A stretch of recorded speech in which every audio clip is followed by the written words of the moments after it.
Марқұм Шерзаттың, Шерменде кеткен Шерзаттың үйін өртеп жіберді. Себебі Шерзаттың айналасын туыс-туғанын үрейлендіру, және сол арқылы осы мәселені ең соңында жүрдім бардым сиыр құрымшақтатып жоқ қылу. Және осы мәселені ең соңында өтіріктен ана депутатты қызметтен алды, мынаны соттады қылып жоқ қылу. Сөйтіп қазақтың назарын тағы бір деңгейге аудару. Сосын тағы бір есерсоқ көкми әншіні есірткімен ұстайды, тағы біреуінің қатынын ажырастырады. Сосын тағы біреу өтіріктен алданып қапты, айтып қапты, тағы біреу бір әптеде 2 бала туыпты, тағы біреу бірдеңе істеп қойып, соныменен анаша шегіп көлік айдап ұсталыпты деп неше түрлі қолдан жасаған шоулар арқылы, спектакльдер арқылы қазақтың назарын тағы басқаға аударады. Сенбесеңдер қарап тұрыңдар.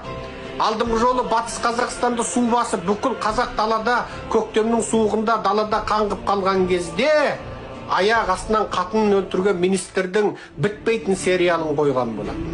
Сонда ана суда жатқан халық белуарынан су кешіп отырып, әлгі министр не болады екен, қатыны не болады екен деп сериалды көрді. Содан оның видеолары аяқ астынан пайда болды.